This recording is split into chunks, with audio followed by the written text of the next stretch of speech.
The name itself is chilling: temple prostitution.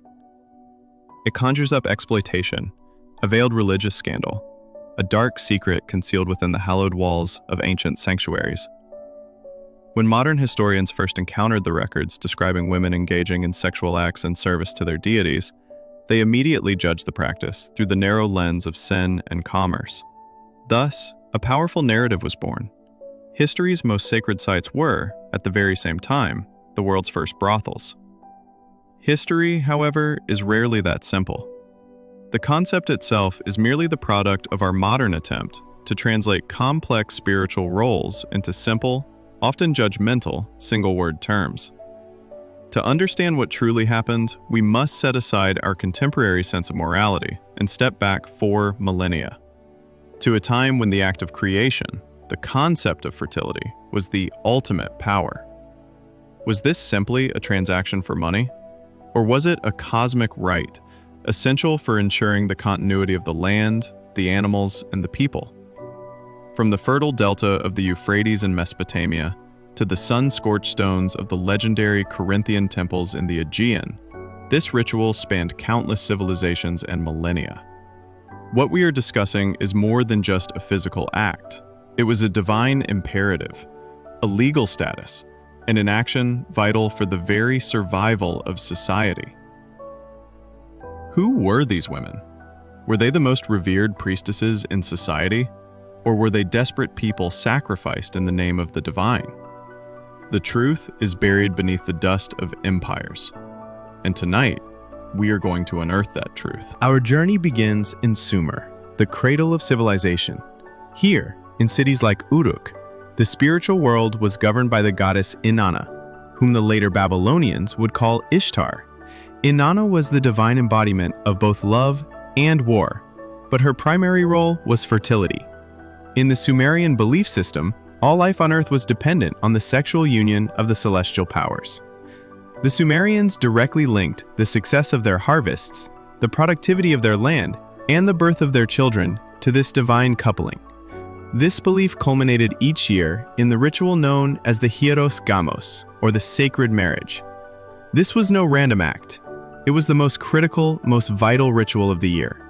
The king, acting as the earthly representative of the shepherd god Dumuzid, would ritually unite with the high priestess, the living embodiment of Inanna, in a special chamber located at the top level of the temple.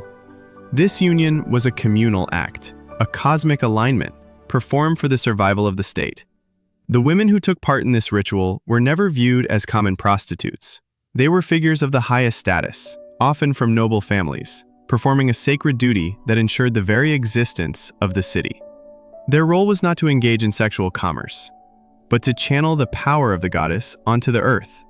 From the Sumerian perspective, to call this act prostitution is to fundamentally misunderstand the ritual's original purpose. As the Sumerian civilization gave way to the Babylonian Empire, the laws and classifications surrounding the temple women became even more stringent and formalized. We can directly examine the status of these women through one of history's greatest legal documents, the Code of Hammurabi, written in the 18th century BC. The code makes a clear distinction between the different classes of women dedicated to the temple. 2 groups stand out: the Naditu and the Kadishtu. The Naditu were typically of aristocratic lineage, dedicated to a specific god like the sun god Shamash, and were expected to remain chaste. They were forbidden from having children, but they wielded tremendous economic power. They could own property, engage in commerce, and conduct lucrative business deals. On the other side were the Kadishtu, which translates to holy women. These women did offer sexual services as part of their devotion to the goddess Ishtar. Yet even they were protected by the law. They could not be forced into commercial marriage, and those who insulted them faced serious legal penalties. Their service was tied to the cult, not the streets. The temple provided them with a social standing that was legally and economically secured, placing them far above a common street prostitute. Leaving the cradle of civilization and following the winds of commerce westward, the carriers of this sacred practice were the Phoenicians, a nation of sailors and merchants They spread their beliefs along the shores of the Mediterranean alongside their goods. Mesopotamia's Ishtar was known in the Phoenician faith as Astarte, the goddess of oceans, fertility, and war. The concept of temple prostitution traveled with her cult. One of the most striking examples of this spread is found in Cyprus, the pearl of the Mediterranean. Cyprus became one of the most significant centers for the cult of Astarte, later adopted by the Greeks as Aphrodite. The temples here were not only places of worship, but also central hubs for international maritime trade. Every foreign sailor and merchant who came to the city would participate in these rituals to offer gratitude to the goddess. This act was not only a religious duty, but also a ritual of social acceptance, a way for the foreigner to be integrated into the city and the goddess's cycle of fertility. The money these women earned was not kept in individual pockets. It was donated directly to the temple treasury. Thus, sacred sex became a financial cycle that ensured the safety of ships, the profit of trade, and the bounty of the seas. The purpose of the practice had shifted. It transformed from a cosmic marriage into a commercial and spiritual donation system. The legend that most shapes our modern perception of temple prostitution comes from ancient Greece, specifically, the wealthy trading city of Corinth. Historians and geographers, most notably Strabo, claim that the temple of Aphrodite in Corinth housed thousands of hierodules, or sacred servants. This number quickly became a sensational story that spread throughout the Western world. Yet, these claims must be approached with caution. Corinth was notorious for its luxury and commercial licentiousness, making it an easy target for criticism by other Greek cities. The Greeks may have used the tale of these thousands of priestesses as a rhetorical tool to highlight Corinth's immense wealth and moral decay. Archaeological evidence simply doesn't offer definitive support that such a massive population of women lived within the temple confines.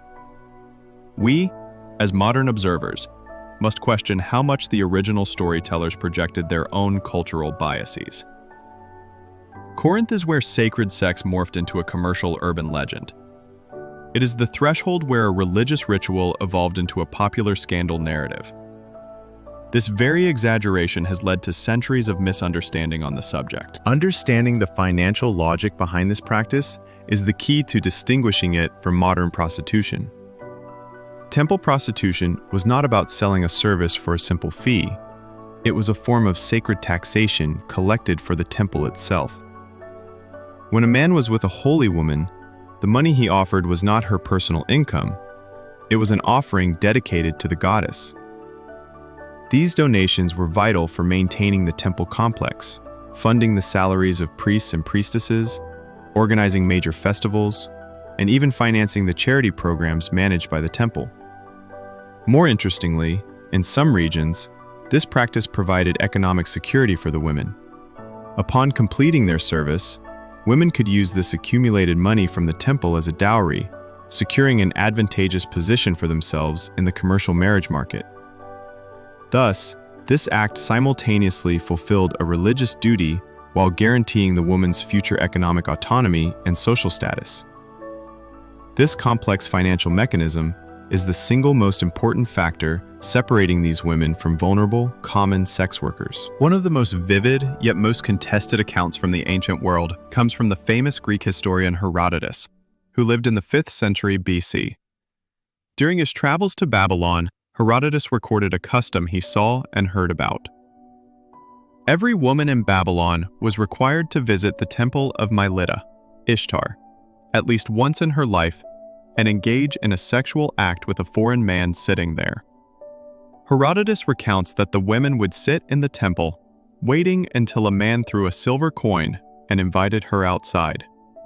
The woman could not refuse the money. It was considered a sacred offering. Herodotus describes this act as shocking and immoral by the standards of his own culture. But here is the critical point. Herodotus relayed this incident as an outside observer, without a deep understanding of the Babylonian belief system. Striking as his narrative is, it likely missed the spiritual purpose of the ritual, and the sacred meaning the women themselves attached to the act. What looked like strange prostitution through his eyes was, for the people of Babylon, an act of paying their debt to the goddess and ensuring the continuation of fertility. Herodotus' story remains one of the primary sources for the modern-day perception of this topic as one of exploitation and scandal. These millennia-old rituals inevitably ceased as the ages changed and empires shifted. The Hellenistic period, beginning with the conquest of Alexander the Great, led to a cultural melting pot across the Mediterranean. But the true devastation came with the rise of monotheistic religions. Christianity, in particular, strictly confined sexuality to the framework of marriage and procreation, openly declaring fertility rituals like temple prostitution to be sinful and pagan.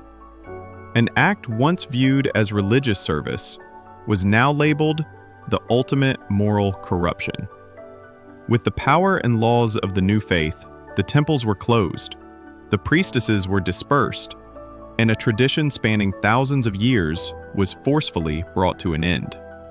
Women, once revered as sacred in the pages of history, were suddenly deemed outcast, immoral, and illegal. This sweeping cultural and religious change ended the ancient world's complex relationship with fertility, fundamentally and permanently altering the West's entire perspective on sexuality. So, how do modern historians view this complex practice today? The debate largely focuses on two main fronts. The first viewpoint argues that the practice was a form of exploitation disguised under a religious cloak. According to this perspective, women, especially those from lower classes, were coerced or driven by economic necessity into sexual service by the temple, and the concept of sacredness was merely a tool to justify that exploitation. However, the opposing viewpoint, particularly in the Mesopotamian context, contends that the practice offered an unexpected avenue of autonomy for some women. By avoiding the rigid patriarchal structures of marriage, they could achieve economic freedom and a respectable social status within the temple. A woman dedicated to the temple was not the property of an ordinary man. She was the direct servant of the goddess. The truth is likely situated somewhere between these two extremes. The practice could have been an honorable duty for high-ranking priestesses, while simultaneously functioning as a genuine form of exploitation for women of lower or slave status. Temple prostitution was neither purely sacred nor merely sinful. It was a complex social and religious institution that spanned millennia and served wildly different purposes across various cultures. What it truly shows us is how fluid and culturally bound the human relationship is with religion, sexuality, and power. To cope with life's greatest mysteries, death, birth, and fertility, ancient peoples viewed acts considered taboo today as sacred rituals. These stories managed to survive to the present day precisely because they shake our deepest moral assumptions. In ancient civilizations, the sexual act was not a sin. It could be the holy manifestation of the goddess on earth. Now, if the facts about this astonishing history have shocked you, we have one request. Subscribe to the channel and let us know in the comments. Do you think modern society is judging ancient civilizations too harshly by filtering them through our own moral lens?